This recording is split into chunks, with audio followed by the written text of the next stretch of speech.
Sometimes the wrong number finds the one person destiny intended all along. Rain fell steadily across the quiet streets outside Chicago, turning every traffic light into blurred streaks of red and gold reflected across wet pavement. Inside a modest second-floor apartment, Emily Parker sat on the living room floor with tears filling her eyes as she struggled to steady her breathing. At 23 years old, she had spent years believing that if she worked hard enough, smiled often enough, and stayed hopeful long enough, life would eventually become kinder. She worked double shifts at a neighborhood diner, accepted every extra table her manager offered, and carried coffee pots that seemed heavier every week. Every paycheck disappeared almost as quickly as it arrived, leaving just enough for rent, groceries, and a few dollars tucked away inside an old cookie tin labeled Fresh Start. She dreamed of the day she could finally leave, find a small apartment of her own, and call her mother with good news instead of excuses. Tonight was supposed to be another ordinary evening. Instead, fear had settled over the apartment like a heavy storm cloud. Emily carefully held one arm close against her body while reaching for her cracked phone with trembling fingers. She did not want sympathy. She did not want revenge. She wanted her mother, the one person who had always answered no matter how late the hour. Her vision blurred as she unlocked the screen and opened what she believed was her mother's conversation. Her hand shook so badly that she almost dropped the phone. She slowly typed, "Mom. He broke my arm. Please come get me. I am scared." She stared at the message for only a second before pressing send. The text disappeared into the darkness of cyberspace. Emily closed her eyes, whispering a quiet prayer that her mother would see it immediately. Then something felt wrong. The conversation looked unfamiliar. The profile picture was missing. The old family photograph she had seen for years had vanished. Her heartbeat quickened. She opened the contact information. A single digit was different. During the phone upgrade she had bought 3 weeks earlier, one number had been entered incorrectly. The message had gone to a complete stranger. Emily covered her face with her free hand. "No," she whispered. "Please, no." Embarrassed and frightened, she quickly began typing another message. "I am so sorry. Wrong number. Please ignore everything I just sent." Before she could press send, the phone vibrated in her hand. One new message appeared almost instantly. "Where are you?" Emily froze. She stared at the screen, unsure whether to answer or throw the phone across the room. Common sense told her never to trust strangers. Every safety lesson she had learned since childhood echoed inside her mind. Yet something about the reply felt different. It was not curious. It was urgent. She slowly typed only 3 words. "I am fine." Another vibration interrupted her before she could set the phone down. "No, you are not." Emily's breath caught in her throat. Whoever this person was had somehow seen through the lie with only 3 words. Hundreds of miles away, beneath an ancient mountain estate hidden from every public map, an enormous council chamber carved from black stone echoed with the calm voices of vampire elders debating centuries-old laws. At the center of the chamber, seated upon a throne of polished obsidian, Vampire King Adrian Blackwood listened without speaking.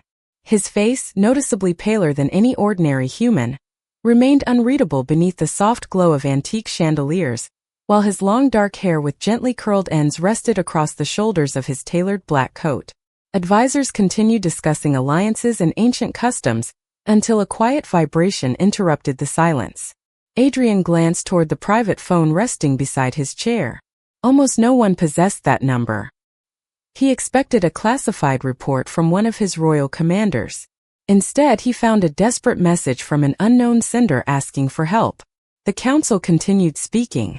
Adrian read the words again. Then once more.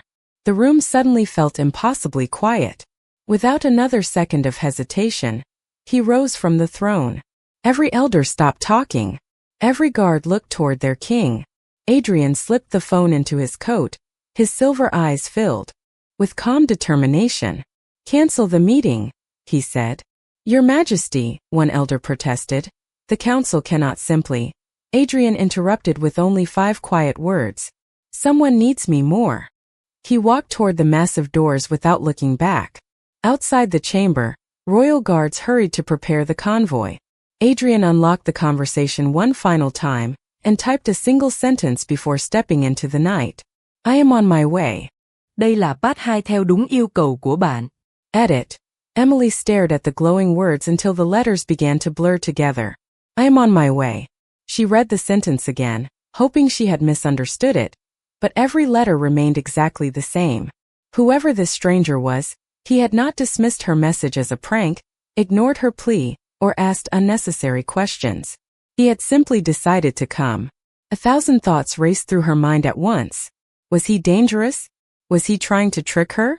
Had she made an even bigger mistake by replying at all? She quickly typed another message with trembling fingers. Please do not come. I sent the text by accident. I will be okay. She pressed send and waited. 10 long seconds passed. Then another vibration echoed through the quiet apartment. You do not have to protect me from the truth. Emily swallowed hard. She had spent years telling everyone she was fine. Friends at the diner believed she was simply tired from working too many shifts. Neighbors assumed she preferred being alone. Even her mother only knew pieces of the reality because Emily never wanted to become someone else's burden. Yet this stranger had uncovered the truth within only a few short messages. She slowly lowered herself into a chair beside the kitchen table, clutching her phone with her uninjured hand. Rain continued tapping softly against the window while distant thunder rolled across the city. Another message appeared. Are you alone? Emily hesitated. She looked toward the apartment hallway before carefully typing a single word. No. She immediately regretted sending it. 3 dots appeared on the screen almost instantly. Stay somewhere with light. Keep your phone with you. Do not panic. I will find you. Emily stared at the reply, her heartbeat growing faster. Find me? She had never shared her address. She had never even said what city she lived in. Across the country, the convoy carrying Adrian Blackwood emerged from the hidden mountain estate and accelerated onto a private highway reserved for royal travel. 3 black sport utility vehicles moved through the darkness with silent precision, while rain washed across their windshields. Inside the lead vehicle, Adrian sat quietly beside the window, reading every message again. His expression never changed, yet everyone inside the vehicle sensed the urgency surrounding him. Captain Marcus Hale, commander of the Royal Guard, finally spoke. Your Majesty, we have already begun tracing the signal. The device remains active. Adrian nodded once. How long? Marcus studied the encrypted display on his tablet. Less than 5 minutes before we identify the location. Adrian looked back toward his phone. Notify Dr. Samuel Reynolds to accompany us. Marcus looked surprised. A physician? Adrian answered calmly. Someone asked for help. We arrived prepared to heal, not merely to intervene. Without another question, Marcus transmitted the order. In another vehicle farther behind, Dr. Reynolds quietly gathered emergency medical supplies into a compact leather case. No one explained why the Vampire King had interrupted an ancient council meeting for a human stranger. No one dared ask. Meanwhile, inside the council chamber they had left behind, uneasy whispers spread among the elders. One senior council member slowly rose from his seat. A human interrupted royal proceedings. Another elder frowned. No ordinary human receives that response. The High Chancellor folded his hands thoughtfully. Then perhaps she is not ordinary. Silence settled over the chamber as ancient questions filled the room. Back inside her apartment, Emily's phone vibrated once again. This time there was only one short question. What is your first name? Emily stared at the screen for several moments before finally typing the truth. Emily. She almost expected another long pause, but the answer arrived before she could lock the phone. Thank you, Emily. Hold on just a little longer. At that exact moment, Marcus looked up from his tracking screen with quiet determination. Your Majesty, he said, we have her city, Chicago. We are locking onto the exact address now. Adrian slowly closed his eyes for only a second before opening them again. His silver gaze reflected absolute certainty. Drive faster. Emily read the final message over and over until it no longer felt like words on a screen but like a promise she was almost afraid to believe. Hold on just a little longer. She had heard promises before. Promises that tomorrow would be different. Promises that things would improve. Promises that someone would change. None of them had lasted. Yet somehow this message felt different. It asked for nothing. It demanded nothing. It simply offered hope. She slipped the phone into the pocket of her sweatshirt as quiet footsteps echoed from another room inside the apartment. Her heart immediately began racing again. She lowered her eyes and focused on breathing slowly, trying to appear calm while silently counting each passing second. Outside, rain continued falling across the neighborhood, washing empty sidewalks beneath rows of aging streetlights. Inside the lead sport utility vehicle, Adrian Blackwood remained perfectly still while encrypted maps continuously updated across the dashboard display. Red markers shifted every few seconds as technicians refined the location of Emily's phone. Captain Marcus Hale studied the newest report before looking toward his king. "We have narrowed the signal to a 6-block radius on the northwest side of Chicago." Adrian did not look away from the rain beyond the window. "Continue." Another technician's voice came through the secure communication system. "Cell tower triangulation is complete. The device has remained almost stationary for the last 41 minutes. Apartment building confirmed. We are now identifying the exact unit." Marcus allowed himself a quiet breath of relief. "She has not moved." Adrian finally spoke. "That means she is waiting." The convoy increased speed as city lights gradually appeared beyond the storm. Behind them, another vehicle carrying Dr. Samuel Reynolds followed. Closely, the elderly physician calmly reviewed medical supplies while quietly asking one of the guards, "How old is she?" The guard glanced at his tablet. 23. Works at a neighborhood diner. Dr. Reynolds smiled gently. "Far too young to believe she has nowhere to turn." Back inside the apartment, Emily carefully removed her phone once more. She hesitated before typing another message. "Why are you helping me?" She almost deleted it before pressing send, convinced the question sounded foolish. The reply arrived only moments later. "Because no one asking for help should have to wonder if anyone is coming." Emily stared at the screen as tears quietly filled her eyes. She wiped them away before they could fall. She had never met the stranger behind these messages, yet he somehow understood loneliness better than many people she had known for years.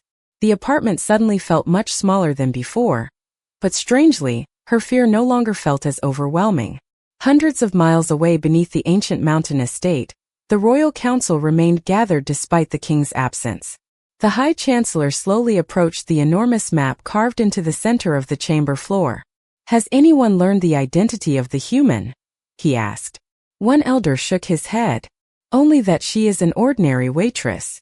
Another elder frowned. "His Majesty has abandoned an emergency council meeting for an ordinary waitress?" Silence settled across the chamber until an elderly archivist quietly entered carrying an ancient leather record book. "Perhaps not entirely ordinary," the archivist said. Every eye turned toward him. "While searching old royal archives, we discovered something unusual connected to the family name Parker." The chamber became completely silent. Before anyone could ask another question, the archivist carefully opened the weathered book to a faded page written decades earlier. Meanwhile, Marcus suddenly looked up from his tracking display inside the moving convoy. "Your Majesty," he said, unable to hide the excitement in his voice, "we have the exact address. Apartment 3B. Adrian unlocked his phone one final time before the vehicles reached the neighborhood. His fingers moved across the screen with quiet certainty. A single message appeared on Emily's phone. "Keep the lights on. I am only minutes away." Emily's phone glowed softly in the darkness as the newest message appeared. "Keep the lights on. I am only minutes away." She looked around the small apartment as though seeing it for the first time. The worn couch, the tiny kitchen table, the faded family photograph on the wall, and the lamp beside the window suddenly became landmarks in a place that no longer felt completely hopeless. She quietly reached toward the lamp and switched on every light she could without drawing attention.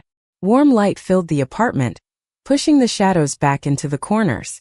Outside, the rain continued falling in gentle sheets across the parking lot. Emily walked carefully toward the window and pulled the curtain aside just enough to see the street below. Several ordinary vehicles were parked along the curb, their headlights off, their engines silent. Nothing appeared unusual. She almost convinced herself that the stranger would never arrive. Then her phone vibrated again. "Look outside." Emily's heartbeat quickened. She looked more carefully toward the entrance of the apartment building. A black sport utility vehicle rolled quietly into the parking lot, followed by two more identical vehicles. They did not rush. They did not attract attention. They parked naturally beneath the streetlights as though they belonged there. Doors opened one after another. Men and women dressed in dark tailored business clothing stepped onto the wet pavement with calm discipline instead of urgency. They quietly spread across the parking lot, speaking into nearly invisible communication devices, while making certain nearby families continued their evenings undisturbed. Nobody knocked on neighboring doors. Nobody created panic. Every movement suggested preparation instead of force. Inside the lead vehicle, Adrian Blackwood slowly stepped into the rain. Water collected on the shoulders of his black overcoat before slipping silently toward the ground. His face remained noticeably paler than any ordinary person beneath the golden glow of the parking lot lights, and his long dark hair with gently curled ends rested neatly across his coat despite the weather. He lifted his eyes toward the third floor of the building, and immediately found the illuminated apartment window. Through the curtain he could barely make out the outline of a frightened young woman watching from inside.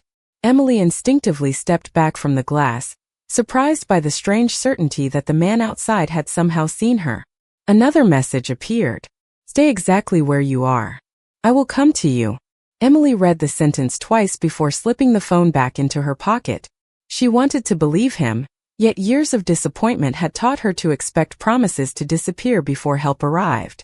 Across the parking lot, Captain Marcus Hale quietly approached Adrian. "Your Majesty, the building has 26 occupied apartments. Families with children live on every floor. Local police remain unaware of the situation." Adrian nodded once. "Good. They should remain unaware." Marcus glanced toward the apartment building. "Dr. Reynolds is prepared." Adrian answered calmly. "No one enters until I do." Without another word, he began walking toward the entrance. Every member of the Royal Guard adjusted their positions, not to surround the building, but to ensure that every resident could continue the evening peacefully. Their mission was not to create fear. It was to prevent it. Hundreds of miles away, inside the ancient council chamber, the elderly archivist carefully turned another fragile page inside the leather record book. His voice echoed across the silent hall. 42 years ago, a volunteer nurse named Grace Parker rescued an unidentified traveler during a winter storm. She refused payment and never learned his true identity. The High Chancellor slowly lifted his eyes. "The traveler was one of ours." The archivist nodded.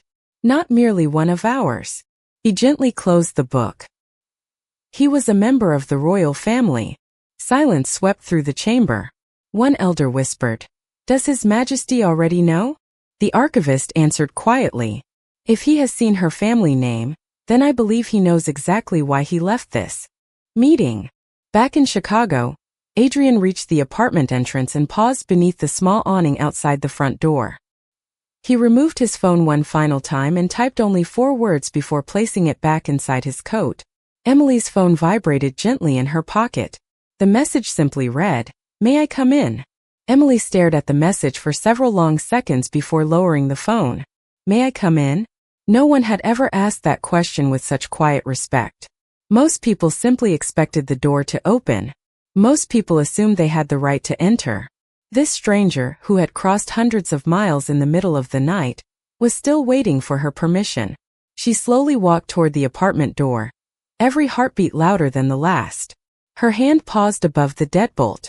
Years of caution urged her to step away, but something inside her whispered that fear had controlled enough of her life already. She looked through the peephole. Standing beneath the warm hallway light was the same man she had seen from the window. He stood alone with his hands relaxed at his sides, leaving several feet of respectful distance between himself and the door.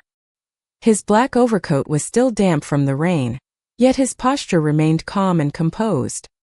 His remarkably pale face seemed almost untouched by exhaustion despite the long journey, and his long dark hair with gently curled ends rested neatly across his shoulders. There was no impatience in his expression, only patience. Emily unlocked the deadbolt but left the security chain in place before opening the door a few inches. The stranger offered a small nod. "Good evening, Emily." His voice was deep, steady, and unexpectedly gentle. "My name is Adrian Blackwood." Emily searched his face, trying to decide whether to trust the impossible feeling that had grown with every message they exchanged. "How do I know you are the person who answered my phone?" she asked quietly. Adrian reached into his coat slowly enough that every movement remained visible. He held up his phone. On the screen appeared the same conversation she carried in her own hand. The final message was still visible. "May I come in?" Emily compared both screens before looking back into his silver eyes. They matched perfectly. She closed the door for only a moment to remove the security chain, then opened it completely. "Please come in," she said softly. Adrian entered without hesitation but immediately stopped just inside the doorway, allowing Emily to remain comfortable with the distance between them. He looked around the modest apartment without judgment. The worn furniture, the neatly folded work apron on the chair, the family photographs, and the small cookie tin labeled Fresh Start all told a story of perseverance rather than failure. Adrian noticed everything, yet commented on nothing. A quiet knock came from the hallway. Adrian turned toward the open doorway. Dr. Reynolds, an elderly physician carrying a compact leather medical case, stepped inside with a warm smile that instantly softened the atmosphere. "Miss Parker," he said kindly. "His Majesty asked me to examine your arm before we discuss anything else. Would that be all right with you?" Emily blinked. "His Majesty?" Dr. Reynolds glanced briefly toward Adrian before answering with complete honesty. "Yes. The gentleman who answered your message serves as the king of the North American vampire houses." Emily looked back at Adrian, convinced she had misunderstood. He did not correct the physician. He simply inclined his head with quiet dignity. "I realize that is difficult to believe," Adrian said calmly. "You are not expected to understand everything tonight. You are only expected to let us help you." Emily stood speechless as Dr. Reynolds carefully examined her injured arm, explaining every step before touching her so she would never feel startled. His movements were gentle, professional, and reassuring. Adrian remained several feet away near the living room window, giving her privacy instead of watching over the examination. Outside, members of the Royal Guard quietly maintained their positions around the building, ensuring the evening remained peaceful for every family inside. No alarm sounded. No neighbors gathered. The apartment complex continued its ordinary night, completely unaware that a vampire king had crossed the country, because one frightened waitress had accidentally sent a message to the wrong number. Emily remained silent after Dr. Reynolds finished securing a comfortable medical brace around her arm. The pain had not completely disappeared, but for the first time that evening it no longer felt unbearable. She flexed her fingers carefully before looking toward the elderly physician with grateful eyes. "Thank you," she whispered. Dr. Reynolds smiled warmly as he packed the last of his supplies into the leather case. "The arm should heal well with proper care and rest. I have already arranged a specialist to examine you tomorrow morning. There is nothing for you to worry about tonight." Emily blinked in surprise. "You already scheduled an appointment?" The physician nodded. "His Majesty requested it before we even arrived." Emily slowly turned toward Adrian, who was still standing near the rain-covered window. The city lights reflected softly across the glass behind him, outlining the elegant silhouette of his black overcoat. Despite the extraordinary title she had just heard, he carried himself with remarkable humility. There was no pride in his posture, no expectation of admiration, only quiet concern. "Why?" Emily finally asked. Adrian looked at her without hesitation. "Because healing should never begin tomorrow when it can begin today." The simple answer left her speechless. Dr. Reynolds quietly excused himself and stepped into the hallway, gently closing the apartment door behind him. The room became peaceful again, filled only with the sound of rain tapping against the windows. Emily sat carefully at the small kitchen table while Adrian remained standing several feet away, giving her space instead of imposing his presence. After a long silence, she finally spoke. "Are you really a king?" Adrian gave a slight nod. "Yes." Emily almost laughed in disbelief, not because she thought he was lying, but because the truth sounded impossible. "Then why would someone like you come all this way because of one message from someone you have never met?" Adrian's silver eyes rested on the framed family photograph hanging above the kitchen counter. A middle-aged woman smiled. warmly beside a younger Emily wearing a diner uniform. "Perhaps we have been connected longer than either of us realized," he said quietly. Emily followed his gaze toward the photograph. "That is my mother." Adrian nodded once. "Grace Parker." Emily looked surprised. "You know her name?" Adrian slowly approached the photograph, stopping beside it with quiet respect. Many years ago, during one of the harshest winters this country had ever seen, a traveler was found injured beside a mountain highway after a severe snowstorm. Your mother discovered him before emergency responders arrived. Emily smiled faintly. She volunteered with emergency medical teams for years. She always stopped to help people. Adrian's expression softened almost imperceptibly. She stayed beside him for nearly 2 hours in freezing weather, refusing to leave until professional help arrived. Emily folded her hands together. "She never told me that story." Adrian looked back at her. She never knew who he truly was. Emily frowned slightly. Who was he? Adrian allowed a brief silence to settle between them before answering. "A prince of the vampire houses." Emily's eyes widened. Adrian continued calmly. "The one your mother rescued eventually became king." The room seemed to grow completely still. Emily looked at Adrian, then back toward the photograph, trying to understand what she had just heard. "You," she whispered. Adrian inclined his head once.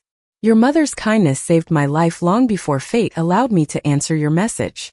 Emily covered her mouth with her free hand, overwhelmed by the impossible connection stretching across decades.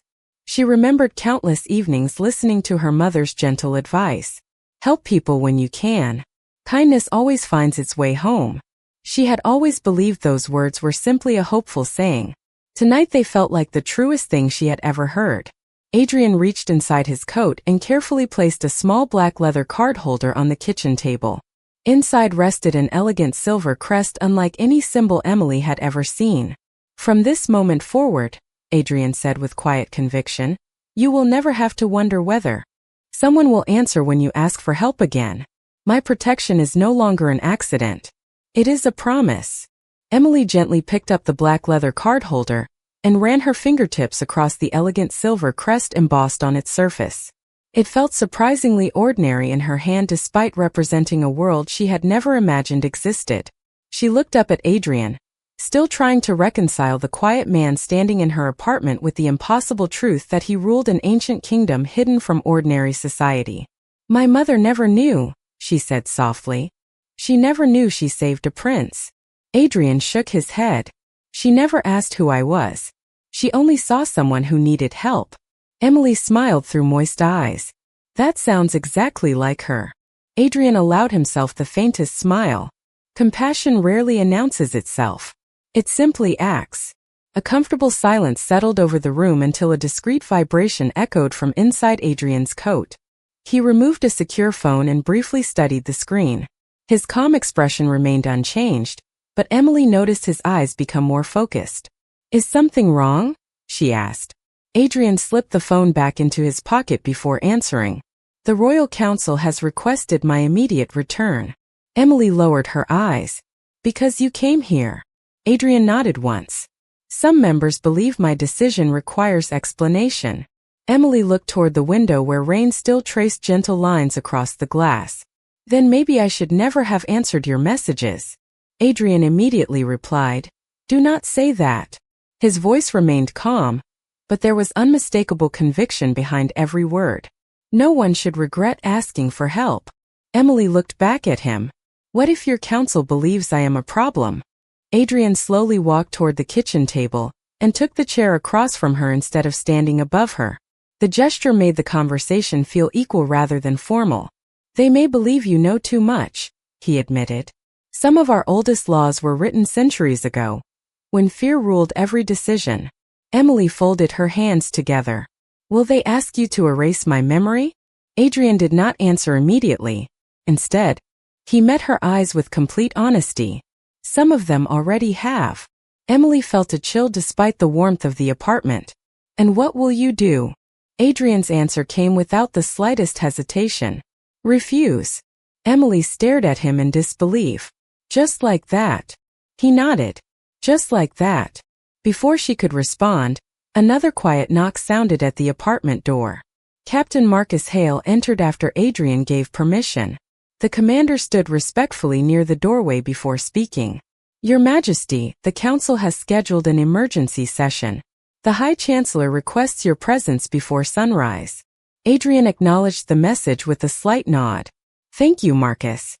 The captain hesitated briefly before adding, several elders have expressed concern that the human witness should be brought before the council. Emily instinctively looked toward Adrian. Marcus immediately lowered his eyes, realizing the effect of his words. Adrian remained perfectly composed. That will not happen, he said quietly. She is not a prisoner, and she is not evidence.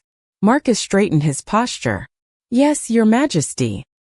He respectfully left the apartment, closing the door behind him once again. Emily remained silent for several moments. You would argue with your entire council because of me? Adrian looked toward the framed photograph of Grace Parker before answering. Because of what is right. Emily followed his gaze toward her mother's smiling face. Adrian continued softly. A kingdom survives because it remembers honor. Your mother honored life without asking for reward. If I fail to honor that kindness now, then I am not worthy of the crown I wear. Emily felt tears gathering once more, but this time they came from relief rather than fear. Adrian slowly rose from his chair and walked toward the window, watching the rain begin to weaken outside. The storm is almost over, he said quietly. Emily looked beyond him toward the first faint hint of light beginning to touch the distant horizon. For the first time in many years, she realized the coming morning no longer frightened her. Somewhere far beyond the city, however, an ancient council of immortal rulers was already preparing to challenge the very promise their king had just made. The rain had almost stopped by the time Adrian prepared to leave, but neither he nor Emily seemed eager to end the conversation that had begun with a single misplaced message. Dawn slowly painted the clouds beyond the apartment window with soft shades of silver and pale blue. The storm outside had faded, yet another storm was already gathering far beyond the city. Adrian looked once more at the modest apartment that had unexpectedly become the center of an ancient political conflict. There was nothing extraordinary about the place except the woman standing inside it. Emily carefully placed the black leather card holder inside the small cookie tin labeled Fresh Start before closing the lid. It feels strange, she admitted quietly. Yesterday I believed no one would come if I asked for help. Tonight I am being protected by someone I never knew existed. Adrian offered a faint smile. Sometimes life changes without asking permission. Emily looked at him thoughtfully. What happens when you return? Adrian answered with complete honesty. The council will ask why I ignored centuries of tradition. And what will you tell them? Adrian looked toward the brightening morning outside the window. The truth. Before Emily could ask another question, his secure phone vibrated once again. This time the message contained only a single sentence from the High Chancellor. The council is assembled. Every elder is waiting. Adrian quietly locked the screen. Emily recognized the seriousness in his expression. You really have to go. He nodded gently. Ido. She hesitated before asking the question that had been quietly growing inside her heart. Will I ever see you again? Adrian met her eyes with calm certainty. Yes. The answer came so naturally that Emily believed it immediately. A soft knock interrupted the moment. Captain Marcus Hale opened the door just enough to speak respectfully. Your Majesty, departure is ready. Adrian acknowledged him before turning back toward Emily. Dr. Reynolds will return this afternoon to make certain your recovery continues as expected. Transportation has already been arranged for your medical appointment. Everything has been prepared. Emily shook her head in quiet disbelief. You planned all of that in one night. Adrian replied simply. You deserved peace the moment you asked for help. After a brief silence, Emily stepped forward and extended her uninjured hand. Adrian looked at it for only a moment before accepting the gesture with quiet respect. It was not the formal greeting of a king. It was the simple gratitude shared between two people whose lives had unexpectedly crossed. Please thank your mother every chance you have, Adrian said softly. The world changes because of people like her far more often than history remembers. Emily smiled through grateful eyes. I will. Adrian released her hand and quietly walked toward the apartment door. Before leaving, he paused one final time. One more thing. Emily looked up. If anyone ever asks whether your message was an accident, tell them this. He smiled faintly. Kindness has a way of finding exactly where it belongs. With those words, he stepped into the hallway. Moments later, the convoy departed as quietly as it had arrived, disappearing into the early morning while the neighborhood slowly awakened to an ordinary day. Hundreds of miles away, massive doors carved from black stone opened inside the ancient council chamber. Adrian entered alone. Every elder rose from their seats. The High Chancellor broke the silence first. Your Majesty, did you choose a single human over the laws that have protected our people for centuries? Adrian walked calmly to the center of the chamber before answering. His voice carried through the hall with unwavering confidence. No. I chose the very reason those laws were created in the first place. To protect the innocent. The chamber fell silent. Several elders exchanged uneasy glances. They had expected excuses. They had expected hesitation. Instead, they had been given a conviction powerful enough to challenge traditions older than the kingdom itself. The ancient council chamber remained completely silent after Adrian's words settled over the gathering. No elder spoke. No advisor interrupted. The quiet itself carried the weight of centuries. Finally, the High Chancellor stepped forward, his long silver robes brushing across the polished black stone floor. Your Majesty, he said carefully, our concern has never been compassion. Our concern is what compassion may cost. Adrian met his gaze without the slightest hesitation. Then allow me to bear the cost. A low murmur spread through the chamber before fading almost as quickly as it had begun. Another elder slowly rose from his seat. If humans learn of our existence, ancient balance could be threatened. Adrian answered with calm certainty. One frightened waitress does not threaten our kingdom. Forgetting why we exist does. The chamber fell quiet again. None of the elders found an immediate answer. They had expected a debate. Instead, they were forced to confront the values upon which their own laws had originally been built. After a long silence, the High Chancellor inclined his head ever so slightly. Then the council will honor your judgment, Your Majesty. The human woman will remain under royal protection. Her memories will remain untouched. Adrian acknowledged the decision with a respectful nod before quietly leaving the chamber. The discussion had ended, but something far greater had begun. Back in Chicago, several weeks passed as summer slowly replaced the last cool mornings of spring. Emily Parker faithfully attended every medical appointment Dr. Reynolds had arranged. Her arm healed steadily, and little by little she returned to the ordinary rhythm of her life. She was back behind the counter of the neighborhood diner, greeting familiar customers with warm smiles and fresh coffee exactly as she had always done. Most people believed she had simply experienced an unusually difficult month. None of them knew that one unexpected message had quietly connected her life to a hidden kingdom older than the nation itself. The small black leather card holder remained safely inside the cookie tin labeled Fresh Start, no longer representing fear but hope. One peaceful afternoon, after finishing the lunch rush, Emily stepped outside the diner for a brief break. Warm sunlight filled the parking lot while gentle wind carried the scent of freshly cut grass through the neighborhood. She unlocked her phone almost absent-mindedly and noticed a single unread message waiting on the screen. It came from only one saved contact, Adrian Blackwood. Her heart skipped a beat before she opened it. I hope your recovery is going well. Emily smiled without realizing it and quickly replied. It is. Thank you for keeping your promise. The response arrived less than a minute later. I intend to keep it for the rest of your life. Emily quietly lowered the phone, her eyes drifting toward the opposite side of the street. Parked beneath the shade of a large maple tree sat a familiar black luxury sedan. The windows were slightly tinted, but as sunlight shifted across the glass, she caught a brief glimpse of a remarkably pale face framed by long dark hair with gently curled ends. Adrian offered the smallest of smiles before the sedan slowly pulled away and disappeared into afternoon traffic without attracting a single curious glance. Emily stood there watching until the vehicle was gone, not with sadness, but with quiet certainty that their paths would cross again when the time was right. That evening she visited her mother, and listened as Grace Parker spoke about the simple importance of helping strangers whenever life offered the chance. Grace smiled and repeated the same words she had shared throughout Emily's childhood. Kindness always finds its way home. Emily smiled through grateful eyes because she finally understood exactly what those words meant. Somewhere beyond the ordinary world, an ancient king had answered a frightened message from a stranger. Somewhere inside an ordinary city, a young waitress had learned that hope sometimes arrives through the smallest mistake. And somewhere between two completely different worlds, an unexpected promise continued to endure, proving that true strength is never measured by crowns, power, or immortality, but by the quiet decision to answer when another human being whispers, "Please help me."